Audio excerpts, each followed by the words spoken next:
자, 우리가 2월달 들어와서 이제 작년에 중단되었던 베드로후서 강해가 이제 시작되는데 참 하나님의 은혜가 놀랍더라고요.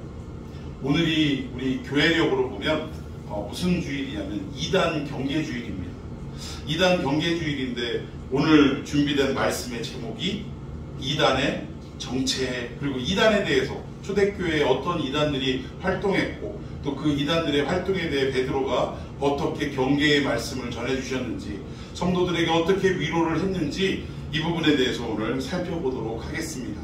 오늘 이 시대에는 그 초대교회에만 그런 2단이 있었고 이 시대에는 그런 2단이 없는 게 아니라 어찌 보면 그 맥락이 그대로 이어지고 있다라는 거예요. 모양과 형태만 다를 뿐이지 그들이 주장하는 사상은 이미 예수님 부활 승천하신 이후에 나타났던 그 2단의 세력과 맥락을 같이 하고 있다는 것입니다. 그래서 이런 부분들을 우리가 눈 열어보고 진정한 하나님의 말씀에 우리가 온전히 깨닫고 또 그 말씀 붙들고 승리하는 삶을 살아가야 될 줄로 믿습니다. 자, 오늘 이 본문의 핵심 구절은 7절과 9절 말씀입니다. 우리 두 구절만 한번 읽어보도록 합니다. 먼저 7절입니다. 시작! 무법한 자들의 음란한 행실로 말미암아 고통당하는 의로운 몫을 건지셨으니. 예, 어려움 속에서 이 세상이 뒤바뀌어지고 이 무엇이 선인지 무엇이 악인지 구분조차 하지 못하는 이 소돔성에서 하나님이 그를 건져주셨다는 거예요.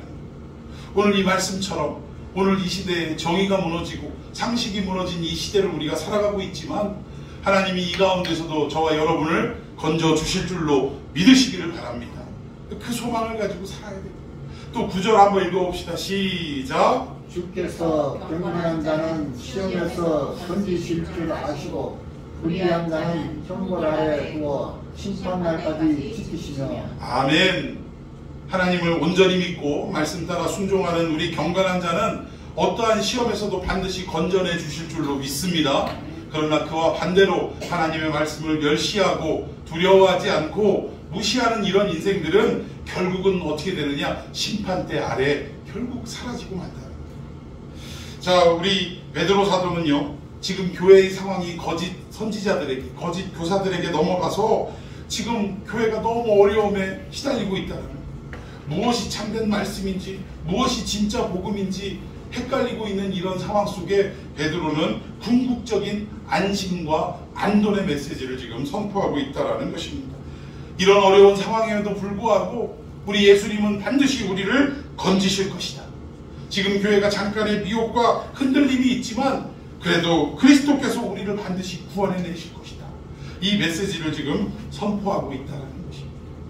자, 우리 본문 1절을 다시 한번 돌아가서 함께 읽도록 합니다. 시작! 그러나 백성 가운데 또한 거짓 선지자들이 일어났었으나 이와 같이 너희 중에도 거짓 선생들이 있으리라. 그들은 멸망하게 할 이단을 가만히 끌어들여 자기들을 사신 주를 부인하고 임박한 멸망을 스스로 취하는 자들이라. 예, 여기 보니까 2000년 전에도 이런 이단의 세력과 거짓 복음을 전파하는 거짓 선생들, 선지자들이 여전히 있었다라는 거예요. 그런데 이들이 하는 말이 뭐냐면 지금 그때뿐만 아니라 지금도 그런 자들이 우리 안에 있다라는 것입니다. 그리고 이 이단들이 노리는 특별한 교회들이 지금도 있다라는 거예요. 어떤 교회를 주로 노리냐? 첫 번째는 상처 입은 교회를 많이 노린다. 교회 안에 어떤 목사님과 성도들 간에 또는 성도와 성도 간에 어떠한 문제로 인해서 상처 입고 이 교회가 싸늘하게 식어지는 분위기가 있지 않습니까? 이런 교회를 참 귀신같이 알아가지고 거기에 흡수돼서 몰래 파고 들어가서 거기 그 교회를 어떻게 보면 통째로 그냥 미혹해가지고 교회가 엉뚱한 이단으로 넘어가게 만드는 이런 일이 있다. 그리고 이단의 표적이 되는 또 한 교회는 어디냐? 젊은이들이 많은 교회입니다. 젊은이들이 많다라는 것은 이 다음 세대의 훈련이 이루어지고 있다는 거예요.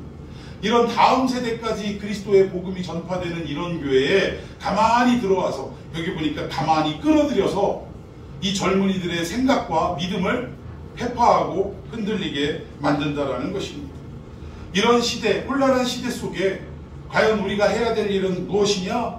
이럴 때일수록 우리는 진리의 승부를 걸어야 할 줄로 믿습니다.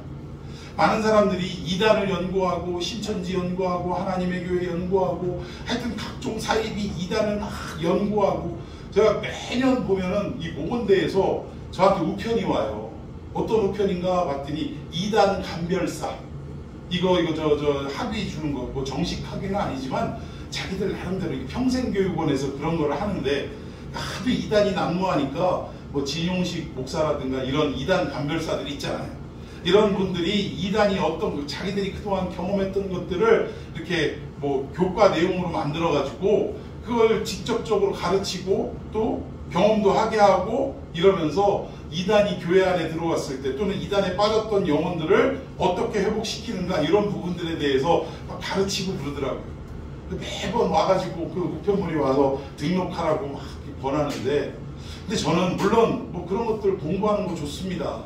우리가 이단에 대해서 살피는 것도 정말 뭐 반드시 해야 될 일이라고 생각을 합니다. 그러나 더 중요한 것은 가짜를 연구하는 일보다 오히려 진짜가 무엇인지에 창념하는 것이 더 중요한 줄로 믿습니다. 여러분 요즘 시대에 그 왜 그런 거 있잖아요. 뭐 그 명품 뭐 어떤 옷이 됐든 가방이 됐든 이런 걸 보면 그 명품이 너무나도 갖고 싶은데 비싸니까 뭐가 만들어지죠? 짝퉁이 만들어집니다. 그런데 이것이 진짜인지 가짜인지 구분하기 위해서 가짜는 이렇게 만들고 저렇게 만들고 표가 나 이걸 연구하는 게 빠르겠습니까? 아니면 진짜는 이게 진짜야 라는 것을 확실하게 연구하는 게 빠르겠습니까? 진짜를 연구하는 게 빠른 거예요. 확실한 거예요. 진짜는 이런 거구나 라는 걸 알면 그 진짜를 어떤 가짜와 대조하고 비교할 때 이것이 이내 가짜임이 드러나게 된다. 우리가 이것처럼 복음의 세계도 말씀의 세계도 가짜 이단을 연구하는 것도 물론 중요하지만 그보다 더 우리가 창념하고 마음을 써야 할 일이 뭐냐? 진짜 복음에 우리가 파묻히는 일이 더 중요하다는 사실입니다. 여러분 바라옵기는 가짜를 연구하는 것도 중요하지만 진짜 예수 그리스도의 참 복음에 여러분들이 귀가 열리고 마음이 열리는 역사가 있기를 예수님의 이름으로 축원해 드리겠습니다. 근데 문제는 가짜도요. 요즘 가짜도 너무 좋아져가지고 진짜인지 가짜인지 구분하기가 점점 어려워진다고 합니다. 이것처럼 복음도요. 이단인지 이 이단이 정통 그 기독교와 너무 유사하고 흡사하고 진짜 무서운 이단은 어떤 이단이냐? 제가 늘 말씀드리지만 뭐만 보는 이단? 성경만 보는 이단. 이런 이단이 더 무서운 거예요. 왜? 아무리 봐도 이거 이상한데 성경만 보고 얘기하는데 뭐 이래가지고 사람들을 미혹하게 되니까 쉽게 넘어가더라는 것입니다. 근데 어쨌든 중요한 것은 이단은 어떻게 하든 믿는 자들을 넘어뜨리게 하는데 목적이 있다. 여러분 지금도 예전에는 그러지 않았어요. 예전에는 가가호 이단들이 돌아다니면서 포교 활동을 할 때 교패가 붙어 있으면 초인종을 누르지 않았다. 여기는 교회 다니는 사람이네 하고 교패가 없는 집을 또는 다른 어떤 집을 중점적으로 타켓을 사고 왔는데 요즘은 어디만 돌아다니냐? 교회 교패만 있는 집만 돌아다니더라. 참 이것이 무서운 것입니다. 이럴 때일수록 우리가 정신을 차리고 이것이 육적인 문제가 아니라 영적인 문제이기 때문에 단호해야 할 필요가 있다. 요즘 얼마만큼 우리가 느슨해졌냐면 이단들이 하는 얘기 중에 일부는 그 정도는 뭐 괜찮지 않을까 하고 쉽게 용납하고 동의를 하는 경우가 있다라는 거예요. 그러나 하나님의 진짜 말씀을 우리가 배우고 연구하고 깨달았다면 여기에서 한치라도 어긋나는 모습들이 있다면 우리는 결코 이 거짓 복음에 용납하는 역사 또는 동의하는 역사가 있어서는 안 될 줄로 믿습니다. 이게 필요한 거예요. 그러니까 우리가 자꾸 삶하고 타협하니까 그래요. 우리의 삶에 뭐 그 정도는 뭐 괜찮지 않겠어 라고. 왜? 그래야 내 삶이 좀 더 어때요? 하나님 말씀으로 경계하고 옥죄는 것이 느슨해질 수 있습니다. 그러니까 자기 욕심 때문에 그거를 용납하는 경우가 많은데 이거조차도 우리가 용납해서는 안 된다는 것입니다. 그리고 오늘 이 초대교회를 흔들었던 이단은 어떤 성격이었냐면 다른 교리가 아니라 예수 그리스도가 부활 승천하시면서 뭘 약속하셨죠? 다시 온다라는 재림을 약속하셨다는 거예요. 그런데 이 이단들은 재림을 부인하는 자들이라는 것입니다. 다시 오시긴 뭘 다시 오시냐 이거예요. 예수님은 분명히 내가 곧 오리라 하고 떠나셨는데 이런 이단들이 교회 안에 이렇게 파고 들어가가지고 확산하게 된 이유는 뭐냐면 이 제자들이 다시 오만 예수님, 내가 곧 다시 온다. 이 곧이라는 말을 오해했다라는 거예요. 아, 이제 승천하셨으니까 며칠 내로, 수일 내로, 아니면 몇 달, 아니면 몇 년 내로 나 살아있는 동안에 주님 반드시 오시겠구나. 왜? 금방 오신다고 했으니까. 그런데 이들이 하루가 지나고 이틀이 지나고 또 1년, 2년이 지나도, 아니 10년, 20년이 지나도 우리 승천하신 예수님이 오셨어요, 안 오셨어요? 재림이 이루어지지 않고 있다라는 것입니다. 그러니까 제자들이 뭘 착각했냐면 성경 말씀에 하루가 1000년 같고 1000년이 하루 같다라는 우리 시간의 물리적인 시간이 아니라 하나님의 시간을 우리가 오해하고 착각했기 때문에 이런 이단들이 뿌리내리게 공간을 열어줬다라는 사실. 이런 부분들을 우리가 잘 깨달아야 한다는 것입니다. 사도행전 1장에 보면 승천하시는 예수님께 제자들이 묻습니다. 언제 종말의 때가 옵니까? 언제 이 세상의 끝이 옵니까? 라고 물을 때 이스라엘의 회복이 언제 나타납니까? 라고 물어볼 때 예수님은 그에 대해 대답을 하시는데 제자들이 물은 질문에 대해서는 대답을 하지 않으세요. 지금 제자들은 미래를 묻지 않습니까? 언제 이런 일이 있습니까? 이스라엘의 회복이 있습니까? 이스라엘의 회복이라는 것은 결국 예수님의 재림을 말하는 것인데 마지막 최후 심판을 말하는 것인데 예수님은 미래에 대해서 말씀하시지 않고 뭐라고 말씀하시냐면 때와 기한은 나에게 있는 게 아니라 아버지께 있다라고 말씀하시는 거예요. 그리고 너희는 오직 성령이 임하면 권능을 받고 예루살렘과 온 유대와 사마리아와 땅 끝까지 이르러 내 증인이 되리라. 이렇게 말씀하셨더라고요.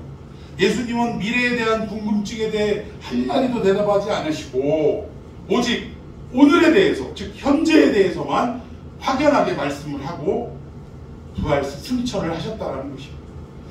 결국은 뭐냐? 어떠한 상황이 이 재림의 상황이 언제 올지 여기에 대한 답변보다 너희들은 오늘 성령을 받고 권능을 받고 땅끝까지 이르러 증인되는 삶을 살아가라라는 오늘에 대한 현재에 대한 말씀을 선포하셨다라는 거예요.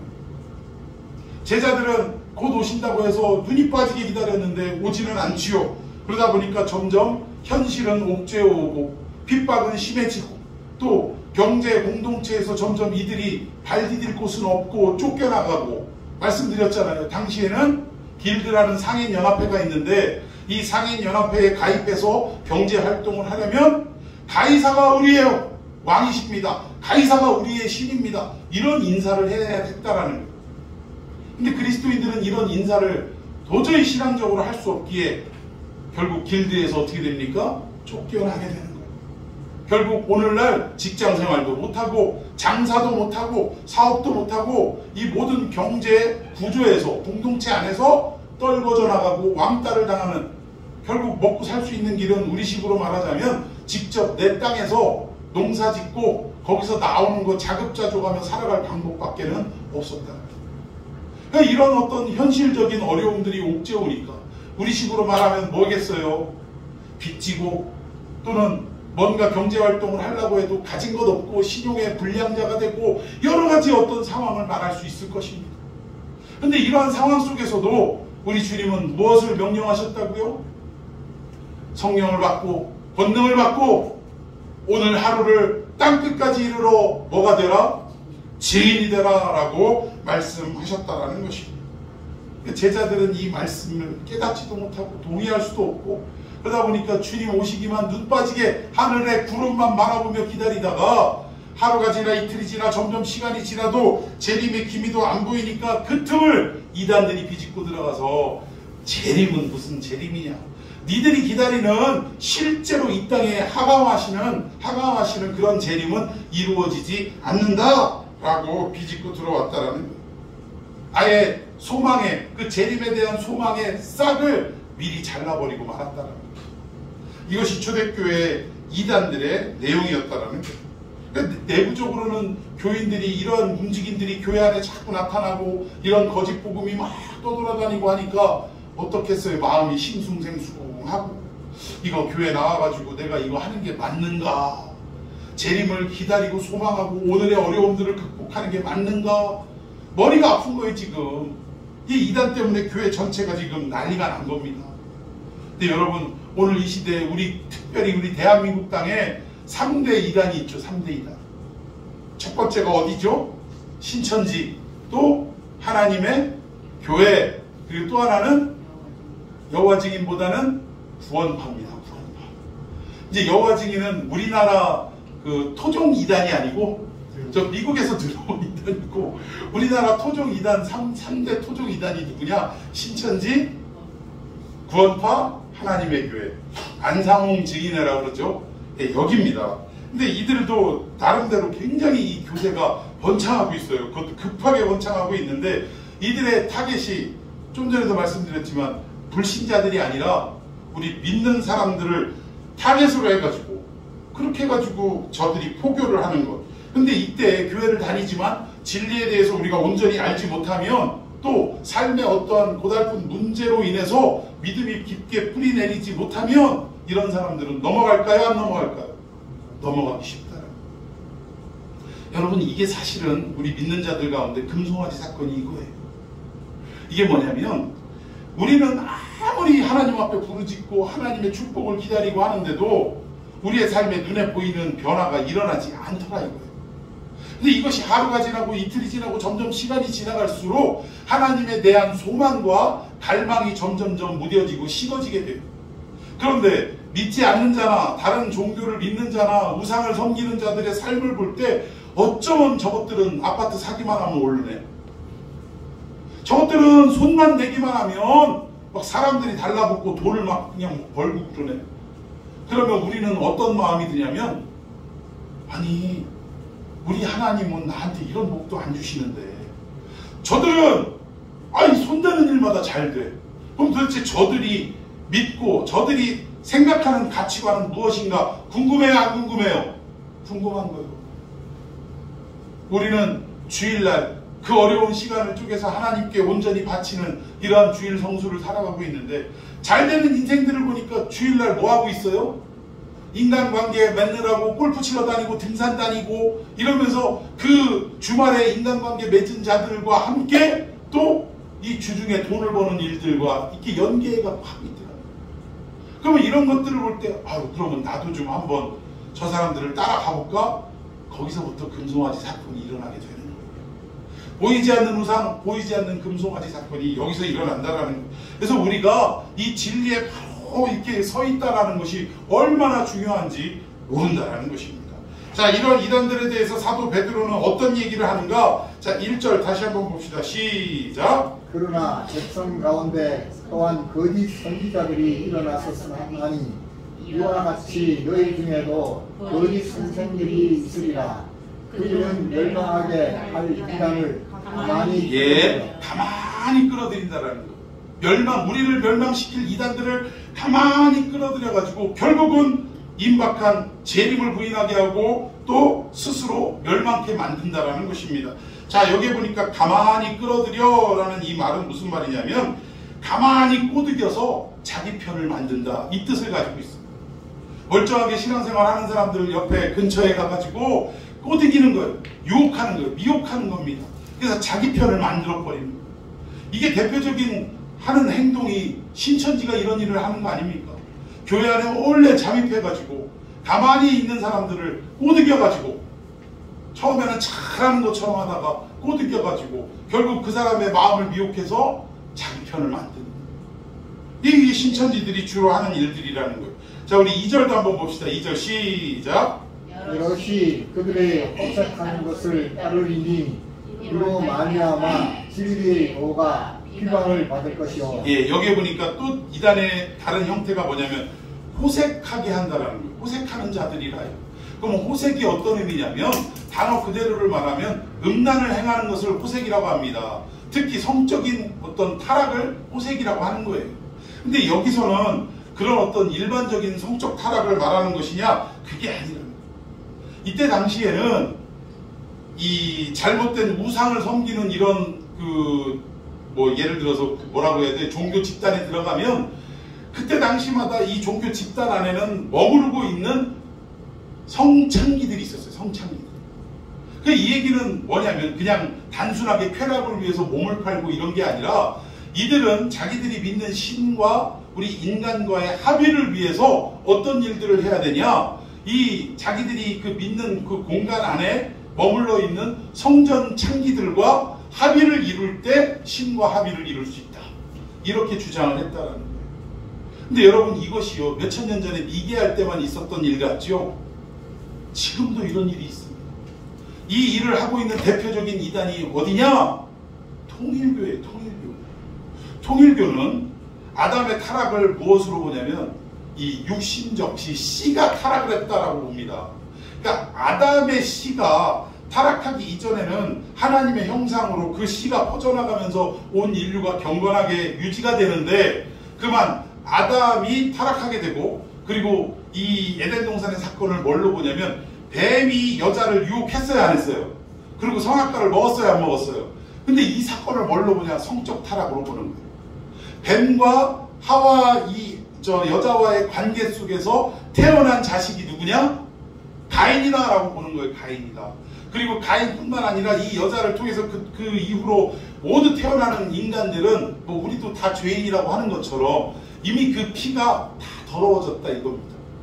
그래서 결국 이 모든 인생이 피가 더러워졌다 이거예요. 그러면 이 피를 깨끗하게 하려면 어떻게 해야 돼? 첫사람 아담이 실패하고 또 뱀 새끼들이 막 버글거리는 이런 세상 속에 하나님이 이 땅에 누구를 보내셔요?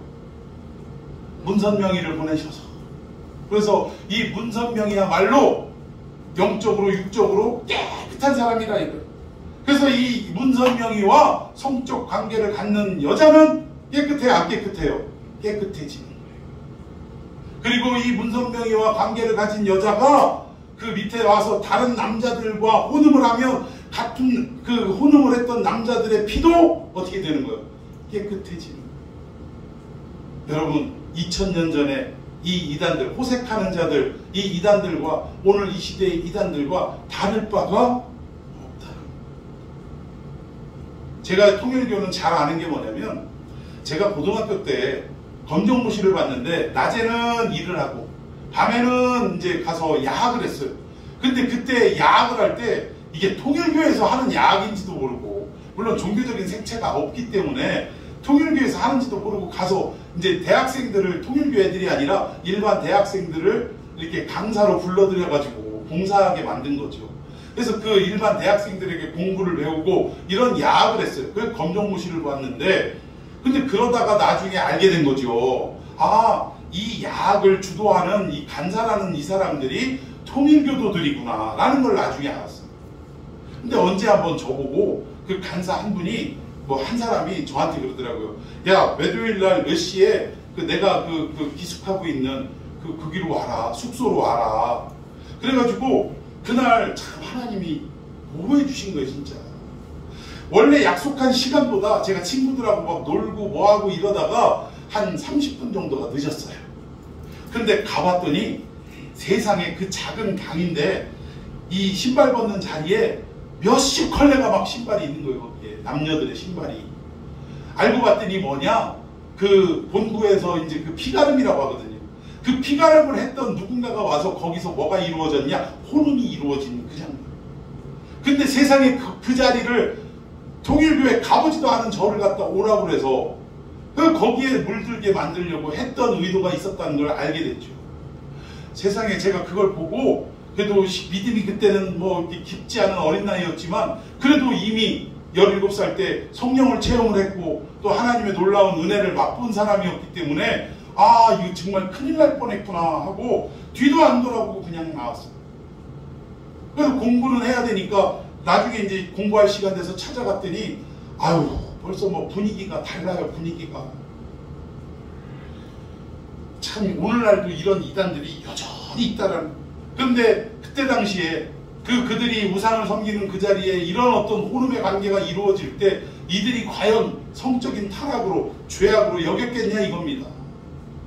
자기들의 믿는 신과 합의를 이루기 위해 이런 일들을 하는 극히 종교적인 행위라고 도덕적, 윤리적인 어떠한 거리낌, 양심의 거리낌이 없이 이런 일들을 해나 봤다라는, 참 이런 이단들이 있었다라는 것입니다. 이런 이단들이 교회 안에도 들어왔다.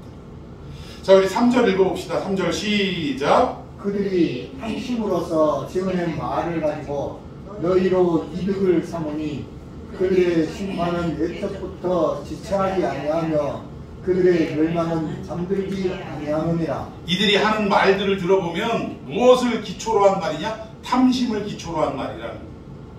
이 탐심이라는 말을 헬라어로 플레오넥시아, 제가 지금 이걸 잘못 썼네요. 히브리어가 써졌네요. 플레오넥시아, 헬라어로 플레오넥시아라고 하는데 어떤 뜻을 가지고 있냐?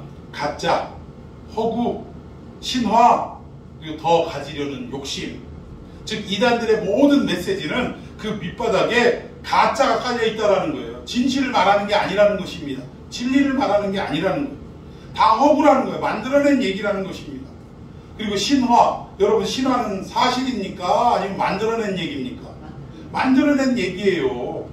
신라의 조상이 누구라고요? 박혁거세인데 박혁거세가 어디서 태어났대요? 이게 말이 됩니까? 이 신화 아니에요. 단군 신화도 들어보면 뭐요? 환웅이 환인이 아들 환웅을 이 땅에 백두산에 보내갖고 거기서 곰과 호랑이 둘 중에 그 사람을 만들기 위해 100일 동안 마늘과 쑥을 먹으라고 동굴에 집어넣는데 호랑이는 포기하고 나오고 곰은 끝까지 미련하게 버텨가지고 100일 동안 쑥과 마늘을 먹고 사람이 돼서 여자로 환생을 해서 그 환인의 아들 환웅과 결혼을 해서 낳은 게 누구라고요? 야, 참 이걸 믿고 있는 사람들이 있어요. 매년 그 앞에 가가지고 단군 신 앞에 신상 앞에 가가지고 우상 뭐라고 그래야 돼? 그 동상 앞에 가가지고 제사도 지내고 막 별의별 행사를 다 하고. 여러분 이게 전부 허구에 기초한 이야기라는 거예요. 그리고 더 나아가서 이단들, 특히 교주들은 결국은 무슨 욕심이냐? 더 가지려는 욕심. 뭐를? 돈을, 물질을. 여러분 지금 이단의 교주들을 보세요. 이만희 씨, 그분 신발 신는 거, 뭐 옷 입는 거, 뭐 차 타고 다니는 거, 집에 거주하는 거, 뭐 하나 어떻습니까? 검소한 게 있어요, 없어요? 없어요. 신천지 성도들이 죽으라고 헌금하면 그럼 그 헌금을 결국은 뒤에서 잘 쓰는 사람은 교주라 이거예요. 그러니까 이 헌금이 계속적으로 잘 들어오게 하기 위해 이런 어떤 더 가지려는 욕심에 근거해서 자기들 나름대로의 말씀을 선포하더라는 것입니다. 이 전형적인 게 뭐냐면 시한부 종말론을 내세워요. 주님의 재림이 가까웠다. 그리고 날짜로 딱 못을 박습니다. 몇 년, 몇 월, 며칠로 못을 박아요. 그러면 생각해 보십시다. 아니 정말로 여러분들에게 하늘의 메시지가 임해서 아니 올해만 잘 버티고 명년 1월 1일이면 하나님의 예수님의 재림이 이루어진다 라고 계시가 떨어졌다고 생각해 보세요. 그럼 여러분들 이제 한 11달 지금 남았는데 이 11달 동안 뭐 하시겠어요? 열심히 가서 돈 버시겠어요? 직장생활 하시겠어요? 학교 가서 학위 얻으려고 공부하시겠어? 아니 내년 1월 1일이면 끝나는데 그러면 남은 시간 동안 뭐 하시겠어요? 집 팔고 땅 팔고 전세 빼고 가진 거 다 빼서 오직 저 천국에 들어가기 위해 뭐 하시겠어? 성경적으로 얘기하면 증인되는 삶을 살 거 아니에요. 둘씩 짝져가지고 뭐 지들 교리를 막 전파하고 이럴 거 아닙니까? 결국 그게 시한부 종말론의 맹점이라는 거예요. 이단들 치고 시한부 종말론을 주장하지 않는 사람들이 너무 하나도 없다라는 거예요. 결국 이런 교리 때문에 성도들이 오늘이라는 현재라는 이 현장을 놔버리고 말더라. 왜? 정해진 그날 우리는 영원한 하늘나라에 가서 살기 때문에. 이게 이단들이 이 가짜와 허구와 신화와 더 가지려는 욕심으로 선포하는 지어낸 말들이라는 것입니다. 근데 안타까운 것은 이단 치고 몇 년 몇 월 며칠 날 온다고 했는데 그 날짜에 오는 경우가 없더라는 거예요. 자꾸 연기가 돼요. 대표적인 케이스로 1992년 10월 28일 다미선교회. 다미선교회가 뭔가 했더니 다가오는 미래라는 뜻이래요. 그때 우리나라만 떠들썩한 게 아니라 전 세계적으로도 하여튼 뭐 보도하려고 막 기자들이 와서 찍고 난리가 났어요. 근데 뭐 12시면 이루어진다고 하더니 막 안에서 뜨겁게 찬양하고 뭐 옷도 어디서 입었나. 여러분, 세마포는 주님이 준비해 주시는 거예요, 우리가 맞춰 입는 거예요? 주님이 주시는 건데, 아니 그 사람들은 어디서 맞춰 입었나. 흰 세마포를 다 맞춰 입고 들어가더라고요. 참 희한한 사람들. 그러니까 성경을 모르면 이런 엉뚱한 말에도 넘어가게 될 수밖에 없다는 거예요. 그러다가 뭐 12시가 됐는데도 별 기미가 안 보이고 한 새벽 4시쯤 되니까 어때요? 한 사람, 두 사람 문 열고 나오는데 인터뷰를 하고 마이크를 들이대면 전부 다 자기 얼굴을 가리고 말 한마디도 못하고. 그러다 며칠 뒤에 그 다미선교회 대표격인 이장희 목사님, 이 목사라고 하고 싶지 않아요. 이장희인가 그 양반이 계산을 잘못했대요. 날짜 계산을 잘못했대. 근데 아직도 그 잘못된 교리를 따르는 추종자들이 아직도 있다라는 거, 이게 문제라는 것입니다. 그래서 이단들은 항상 종말론에 초점을 맞추고 그 이면에는 더러운 이익에 기초를 깔고 있다. 그러니까 결국은 이단들은요, 자기 돈 벌으려고 하는 일이에요. 그런데 거기에 그냥 놀아나고 있는 게 우리들의 모습이라는 것입니다. 자, 우리 3절 후반부부터 4절까지 시작. 그들의 심판은 옛적부터 지체하지 아니하며 그들의 멸망은 잠들지 아니하느니라. 하나님이 범죄한 천사들을 용서하지 아니하시고 지옥에 던져 어두운 구덩이에 두어 심판 때까지 지키게 하셨습니다. 아멘. 여기 보니까 범죄한 천사가 나오는데, 여기 범죄한 천사는 원래는 하나님의 천사장이었다. 그런데 이에게 교만이 들어가서 하나님과 같아지려는 그 마음 때문에 결국 하나님께 반기를 들고 그 하늘나라에서 쫓겨났다라는 것입니다.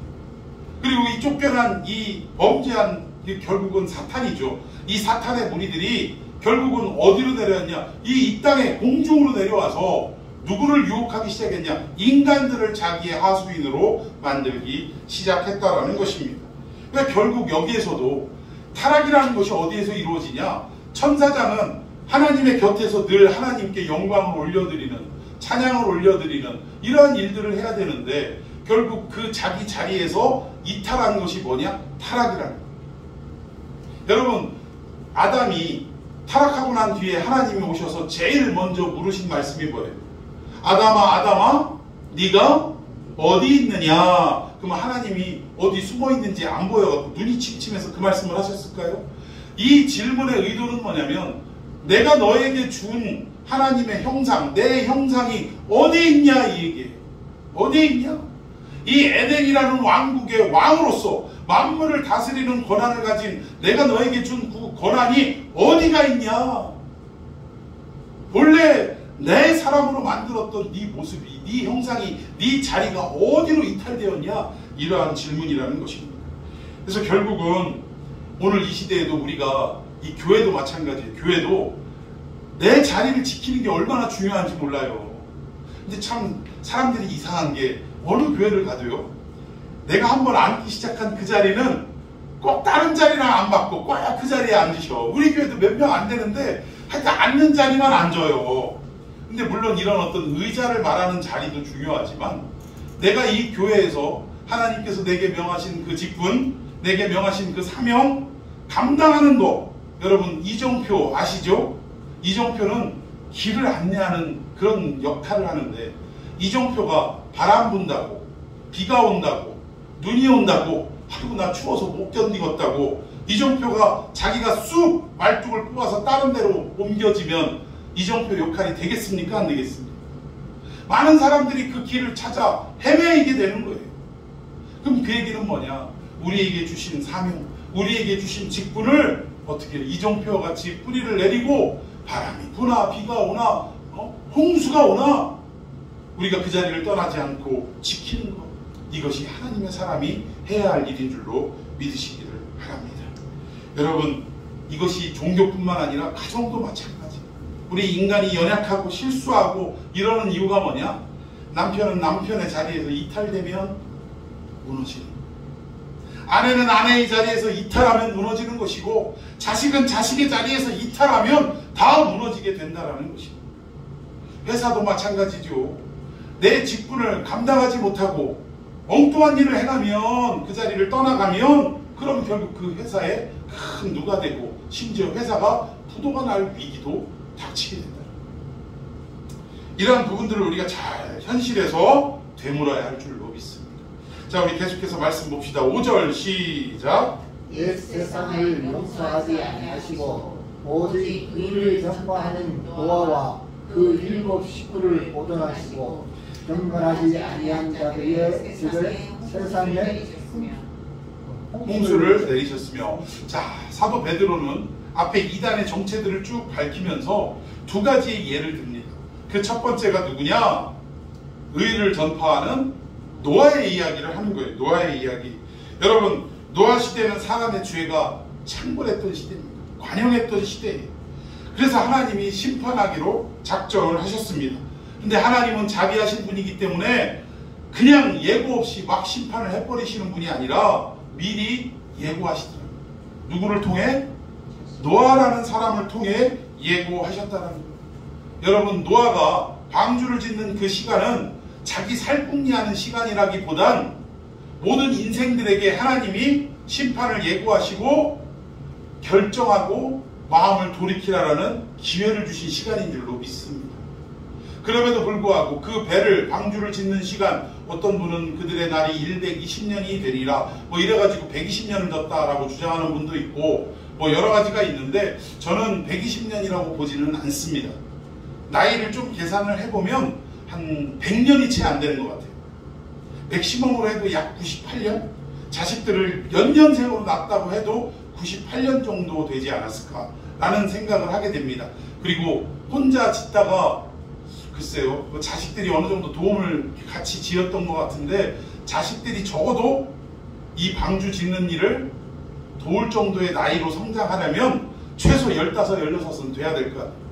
그렇게 따지면 뭐 심지어 한 뭐 80, 한 4, 5년 뭐 요 정도 방주를 짓지 않았겠는가 뭐 이 정도로 저는 추정을 하는데 어쨌든 뭐 그게 중요한 것은 아닙니다. 근데 어쨌든 요 기간 동안이 하나님이 예고하신 기간이고 기회를 주신 기간이었다라는 거예요.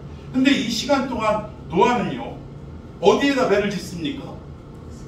산 위에다가 배를 짓습니다. 상식적으로 우리가 배를 지려면 어디에다 져야 돼요? 바다나 강에다 배를 지어야 맞지요. 근데 산 꼭대기에다 배를 지을 때 사람들은 노아가 하는 짓을 보고 비웃었다라는 거예요. 그리고 그 노아가 외치는 하나님이 심판을 작정하셨고 물로 이 세상을 쓸어버릴 것입니다. 여러분들은 나와 함께 방주를 지으며 심판의 그날에서 건짐을 받읍시다, 구원을 받읍시다 외칠 때 사람들은 뭐라고 여겼냐면 저 미친 노인네가 왜 500살이 넘어서 방주를 짓기 시작했습니까? 저 미친 노인네가 드디어 노망이 났구만 하고 비웃었다라는 거예요. 그런데 이 일이 결국은 이루어집니까? 안 이루어집니까? 물심판은 이루어졌다. 여러분, 그 세상의 비난과 손가락질을 받으면서도 끝까지 방주를 지었던 노아의 심정은요, 오늘 우리가 이 시대를 살아가면서 여러 가지 고통과 고난을 겪으면서 여러 가지 물질적인 문제, 건강의 문제, 자녀의 문제, 사업의 문제, 수많은 인간관계의 문제들을 우리가 겪으면서도 끝까지 하나님의 말씀하신 약속, 내 외아들을 다시 이 땅에 어떡하리라? 보내리라! 즉 예수님의 재림의 약속을 우리가 끝까지 믿고 그리고 우리는 방주를 짓는, 결국 구원의 방주는 뭡니까? 하나님의 말씀으로 무장하는 삶이에요. 기름을 준비하는 삶입니다. 이 삶을 끊임없이 해나가야 할 줄로 믿습니다. 누가 마른 하늘에 비가 올 줄 상상이나 했겠습니까? 그럼에도 불구하고 하나님은 약속한 대로 시간을 주셨고 그 시간이 다 했을 때 결국 하늘이 열리고 비가 쏟아지고 온 샘들이 터져서 결국 지면을 덮어버리는 역사가 일어났다라는 거예요. 결국 그 많은 인생 가운데 오직 누구만 구원을 받냐? 노아의 8 식구만 방주 안에 들어가서 구원을 얻게 되었다.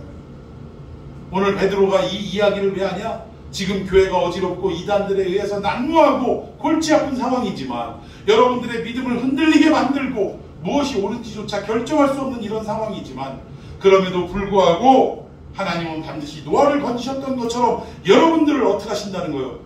건져 주시고 구원해 주시고 지켜 주실 줄로 믿습니다. 베드로가 지금 그 얘기를 하고 있다. 흔들리는 성도들에게 영적인 안심을 시켜주고 있다는 것입니다. 자, 우리 또 하나 예를 들어봅시다. 두 가지 예 중에, 자, 두 번째 예 7절 8절입니다. 시작. 무고한 자들의 음란한 행실로 말미암아 고통당하는 의로운 롯을 건지셨으며, 이는 이 의인의 그들 중에 더하여 날마다 저 끔찍한 행실을 보고 들음으로 그 의로운 심령이 상하며. 여기 보니까 이 롯을 이야기하면서 앞에 수식어가 뭐가 붙었어요? 의로운 롯이라고 붙었습니다. 여러분, 롯에 대한 일대기는 잘 아실 줄로 믿습니다. 그런데 이 롯의 이름 앞에 의롭다라는 수식어가 붙을 수 있는 인생이었습니까?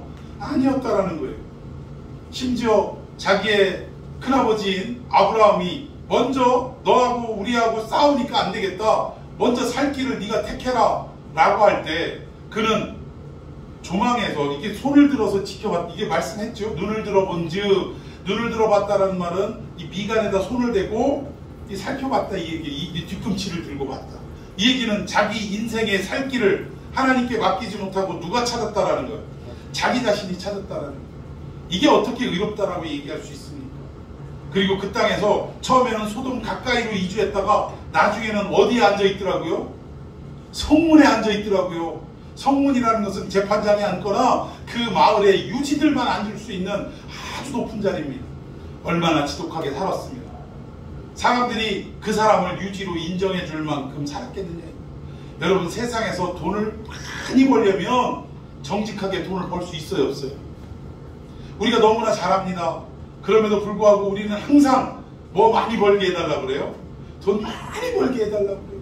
정직하면 많이 벌기 어려워요. 근데 우리 많이 벌게 해달라는 얘기는 조금 부정직해도 괜찮으니 돈만 벌게 해주세요. 결과에만 우리가 마음을 두고 기도하는 경우가 많다는 거예요. 근데 아무튼 그렇게 독하게 살아서 이렇게 그 죄인들과 섞여서 살았던 이 롯, 그나마 천사들이 왔을 때 천사를 보호하기 위해 여러 가지 이야기도 했지만 결국 그의 삶의 끝을 보면 아내는 도망가다가 피신하다가 소금기둥이 되고 또 그의 두 딸과 어떻게 해요? 있어서는 안 될 이런 폐역한 죄를 저질러서 이스라엘 족속들의 나중에 후예들이 모압과 암몬이 되어서 이스라엘을 괴롭히는 이러한 역사를 우리가 보게 되더라고요. 누가 롯을 의롭다고 할 수 있습니까? 근데 여기에 이 의롭다라는 말, 경건하다라는 말은 롯의 행위에 의한 의로움을 얘기하는 게 아니라 신분적인 의미로 붙여졌다는 것입니다. 롯이 경건하게 살아서 의롭게 살아서 의로운 롯이 아니라 여기에 의롭다는 것은 누구를 의미하냐? 예수 그리스도를 말하는 거예요.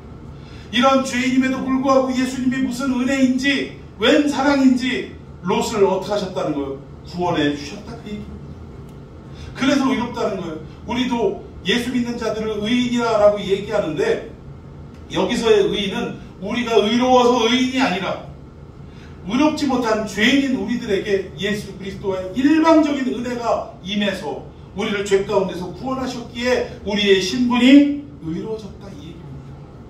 그런 의미의 의로운 롯이라고 얘기하는 거예요. 결국 롯의 행위로 구원을 받은 것이 아니라 예수 그리스도의 공로로 구원함을 받았다라는 것을 이 짧은 표현을 통해서 베드로는 외치고 있다는 거예요. 결국 우리는 예수 그리스도를 통해 그분이 값을 지불해 주시고 십자가에 죽으셨기 때문에 우리의 인생은 비틀거릴 수도 또 넘어질 수도 있지만 그럼에도 불구하고 그런 우리를 건져내시고 구원하실 것을 베드로는 지금 선언하고 있다는 것입니다. 우리가 이 땅 살아가면서 죄를 안 지려고 애쓰고 수고하고 노력하는 모습은 반드시 있어야 하지만 우리는 연약해서 때로는 죄 앞에 타협하고 넘어질 때가 있다는 거예요.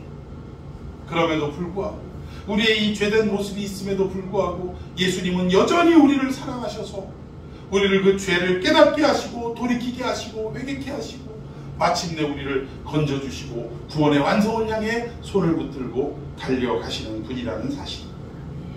이 예수님을 이 상황 속에서도 끝까지 재림을 기다리고 소망하는 것이 참된 성도들의 살아갈 길이다 라고 베드로는 외치고 있는 거예요. 여러분, 우리가 아까 말씀드린 사도행전 1장에 이스라엘의 회복이 언제 옵니까? 라는 묻는 질문에 때와 기한은 나에게 있지 아니하고 아버지에게 있다라는 이 말씀. 그래서 예수님도 모르고 보통 광고처럼 뭐 며느리도 몰라 누구도 몰라 이런 의미가 아니라 예수님은 그 모든 권한과 기한이 아버지께 있다라는 것이지 예수님도 모른다 그 얘기가 아니에요. 그것을 관할하고 그것을 결정하실 분은 아버지시다. 여러분, 이스라엘의 결혼을 통하면 재림도 우리가 미루어 볼 수 있는데 결국은 혼인잔치를 아버지 집에서 완전히 하기까지 이 아들은 신부의 집에서 먼저 정혼을 하고 돌아옵니다. 돌아오면 뭘 해요? 신부와 함께 거할 집을 마련하는 거예요. 예수님이 이제 부활 승천하시면서 하신 말씀이 제자들에게 생전에 내가 이제는 너희들에게 떠나가는데 뭐하러 떠나가냐? 너희와 함께 먹을 곳을 마련하기 위해 떠난다. 먹을 집을 마련하기 위해. 그게 지금 그 과정이라는 거예요.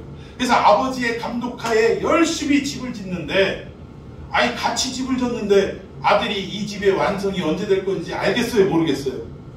당연히 알죠. 같이 집 졌는데 이제 기초 다지고 벽 올라가고 칸막이 다 치고 이제 지붕 올라가네. 그럼 거의 끝날 때 된 거야? 안 된 거예요? 조만간에 이건 다 끝난다. 아들도 알아요. 근데 알면도 불구하고 얘야 됐다. 이만하면 네 신부 데려와서 살아도 되겠다 라고 선언하시는 건 누구시더라? 아버지시더라는 거죠. 그 말을 하는 거죠. 그런데 중요한 것은 물론 우리도 마찬가지예요. 그때가 시가 몇 년 몇 월 몇 시인지 우리가 알 수는 없지만 그러나 집이 지어지고 완성되어져 가는 것을 우리가 보면 알 수 있다. 성경에도 있잖아요. 하늘을 보면 비가 올 것인지 너희들이 날씨만 봐도 하늘만 봐도 우리가 예측할 수 있어요? 없어요? 예측할 수 있잖아요. 마태복음 24장에 지난번에도 말씀드렸지만 가서 읽어보셨나요? 마태복음 24장에 재림의 때의 징조를 쓱 설명하고 계시는데 어떤 일들이 일어나냐? 처처에 기근이 일어나고 전쟁이 일어나고 불법이 판을 치고 지진이 일어난다는 거예요. 여러분, 요즘 시대가 어때요? 다시금 전쟁이 일어나는 시대 아닙니까? 그리고 더 무서운 건 불법이 판을 치는 시대가 됐어요. 도대체 양심이라는 건 어디로 사라졌는지. 여러분, 요즘 야당 대표가 지금 어떤 사법적 문제 때문에 아주 온 나라가 시끄럽습니다. 그런데 하는 얘기를 가만히 들어보면 그거예요. 증거 있어? 물론 우리나라는 그 사법적인 어떤 체계에 의해서 결정되어지는 나라이면 틀림이 없습니다. 그러나 그 법은요, 최소한의 어떤 보면 안전장치가 이 법을 지키기 이전에 무엇이 우리의 주류가 되어야 되냐? 도덕과 윤리가 주류가 되어야 돼요. 여러분, 증거 있어? 라고 하면 우리가 벌을 내릴 수는 없지만, 증거를 찾지 못하면 벌을 내릴 수는 없지만 도덕적, 윤리적인 측면에서 바라볼 때 이 사람은 안 될 사람이구나. 누가 봐도, 여러분 상식적으로 봐도 이거 냄새 나요? 안 나요? 그러면 법을 따지기 이전에, 증거를 내놓으라고 하기 이전에 부끄럽습니다. 적어도 감출래도 국민들에게 이런 어떤 심려를 끼쳐드린 점에 대해서 제가 할 말이 없습니다. 죄송합니다. 심지어는 유감입니다. 유감은 사과가 아니에요. 근데도 유감이란 말이 어디서 이 영어에서 자꾸 따와서 그러는데 죄송합니다. 잘못했습니다. 이렇게 얘기하면, 여러분 어제 판결받은, 어젠가요? 그저께인가요? 조국 판결받은 제 조국 사건을 볼 때도요, 처음에 일이 드러났을 때 뭐 했으면 조용히 넘어가요? 죄송합니다. 부끄럽습니다. 교수로서 제가 할 짓을, 해서는 안 될 짓을 저질렀습니다. 국민 앞에 사과드립니다. 그리고 나서 가정은 제가 뒷수습을 하겠습니다. 이렇게 나섰다면 이렇게 몇 년 동안 시끄러웠겠어요? 안 시끄러웠겠어요? 그런데 나는 결코 아니고 이건 참 내가 도저히 들을 수가 없는 일들, 말들을 한다는 둥, 이러다 결국 증거가 드러나고 결국 판결 받았잖아요. 결국 상식이 통하지 않는 나라가 되었고 불법이 성행하는 나라가 되었는데, 더 무서운 건 불법이고 상식이 아닌 걸 알면서도 사람들의 마음에 어때요? 아무런 죄의식도 거리낌도 없고 받아들여지더라 이거예요. 이게 종말의 때가 가까웠음을 말하는 것입니다. 나는 동성애자입니다 라고 외칠 때에 부끄러움을 모르고 외치는 것도 문제이지만, 그런 이야기를 듣고도 오히려 박수를 쳐주고 네 용기가 가상하고 대단하다, 나는 네 동성애를 지지한다. 여러분, 윤리가 무너진 겁니다. 윤리가 무너진 거예요. 이런 일들이 아무렇지도 않게 성행이 되는 이런 상황이 결국은 종말이 가까운 상황이다 이거예요. 뭐 지진이 일어나고 전쟁이 일어나고는 둘째치고 사람들의 양심에 뭐 문제가 생기는 것부터가 종말이 가까운 일들이라는 거예요. 결국 이런 일들이 일어나면 우리 주님은 오실 때가 가까웠다는 걸, 우리가 임박했다는 걸 알아야 한다는 거예요. C.S. 루이스가 이런 얘기를 했습니다. 재림에 관해서 설명하는데, 자, 첫 번째 시작. 예수님은 반드시 오신다. 믿습니까? 오신 거예요. 예수. 천지가 없어져도 당신의 선포한 말씀은 이루어진다라고 하셨어요. 그리고 둘째 시작. 그런데 그 시간은 아무도 몰라. 네, 정확한 시간은 아무도 몰라요. 이게 우리를 답답하게 하는 것이죠. 마지막 셋째. 그래서 우리는 늘 항상 그분을 기다려야 한다. 예, 마지막으로 우리가 언제 정확하게 오실지는 모르지만, 그렇다고 해서 답답해하고 아 이거 안 오시는 거 아니야 라고 의심하는 것이 아니라, 또 이단들의 사설에 괴설에 넘어가는 것이 아니라, 이럴수록 우리는 어떻게 해야 돼요? 언제 오실지 모르니 오늘을 정신을 바짝 차리고 재림을 기다리며 살아가는 삶을 살아야 한다. 이게 C.S. 루이스의 말이라. 여러분, 우리가 이 말을 여상히 여겨서는 안 될 줄로 믿습니다. 여러분, 한번 생각해 봅시다. 사랑하는 사람이 잠시 우리 곁을 떠나갔어요. 그러면 떠난 날로부터 우리는 손꼽아 헤아리겠어요? 안 헤아리겠어요? 언제 온다라고 말은 안 했지만, 그럼 내가 뭐 예를 들어서 제가 지금 자식 둘을, 아들 둘을 지금 곁에서 떠나보냈는데, 하나는 군대로 떠나보냈고 하나는 유학의 길로 떠나보냈는데, 여러분, 군대 간 자식은 제가 뭘 기다리냐면요, 제대 날짜 기다려요. 본인보다 더 제가 제대 날짜를 기다려요. 또 제대가 멀면 휴가 날짜를 또 기다려요. 언제 휴가 오나. 사랑하는 아들이 떠나갔을 때 그 아들이 언제 돌아올 것인지 손꼽아 헤아립니까? 안 헤아립니까? 유학 간 아들은 언제 방학이 되나. 여름방학 이제 한 4월 말이나 5월 초 되면 되는데, 그때면 다시 이제 귀국하니까 아이고 4월 말 5월 초가 언제 오나. 맨날 손꼽아 헤아립니다. 참, 일주일에 한두 번씩 영상통화로 하는데도 그래도 보고 싶고 만나고 싶고 이렇더라고요. 여러분, 2000년 전 주님이 이 땅에서 우리를 구원하는 십자가의 역사를 마무리하고 난 뒤에 부활을 약속하시고, 그리고 나 승천하시면서 무엇을 말씀하셨냐? 내가 다시 오마 약속하셨다. 그러면 시간은 2000년이 지나갔을지라도 우리의 삶은 매일매일같이 다시 오마 약속하신 그 주님을 손꼽아 헤아리는 삶을 살아가야 한다는 것입니다. 여러분, 우리가 손꼽아 헤아린다는 것은 주님의 말씀 따라 우리가 살아가는 것을 말하는 거예요. 학교 다닐 때 숙제 안 해갈 때 많이 있으셨지요? 숙제 해보라는데 숙제 안 해갈 때가 많이 있었어요. 그런데 내가 내일은 꼭 숙제 검사할 테니까 너희들 숙제 해와라 했는데도 불구하고 우리가 숙제 안 해갈 때가 너무나 많아요.